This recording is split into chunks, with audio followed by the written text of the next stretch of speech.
Hello and welcome to Brand X Reviews. Today I'm going to be talking about the new Joker movie, which obviously isn't part of the current DC movie universe that's been going on since Man of Steel in 2013. This is a standalone movie.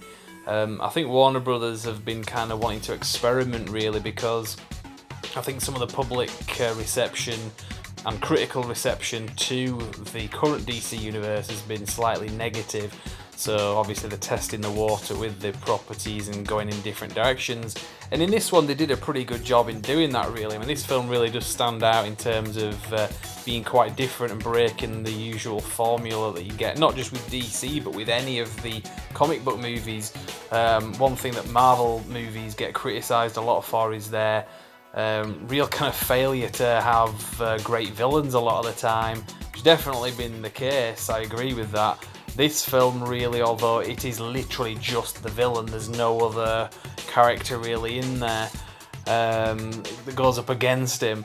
Obviously has to be a strong villain in that sense. Now this one really, I personally didn't feel this film was quite as good as a lot of the glowing reviews had given it credit for.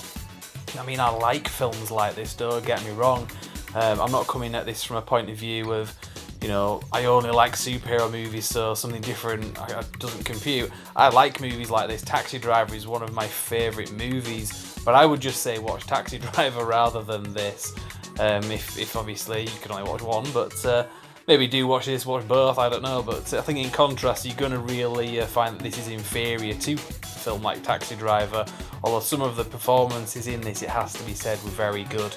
Joaquin Phoenix really did a good job in this, and obviously Robert De Niro is in this as well, which I don't think is a coincidence. I think obviously there was a bit of a connection there to the film Taxi Driver, like I say. But from Robert De Niro, it's been quite a long time since I've seen him be good in anything really, because he's kind of phoned it in for a lot of his more recent films. So to see him in this, that was another great touch. But again, there was just something about this film that was just missing. It was very dull, very depressing, and I get it, that's the kind of film it is, I get that's the angle they were going for, but there was just something missing. And I realised that they aren't going to follow this up with any sequels from what I understand. I don't think it needed that, I don't think that was the point at all, and I wouldn't want that particularly either. But it just felt like a bit of a wasted opportunity really. If you're going to do a Joker origin movie, there are probably more tactical ways of doing it. But again, I don't want to be hating on this film. It was, at the very least, it was ballsy going in this direction in it, and also seeing violence in this as well. It wasn't quite as violent as some of the reviewers have made out.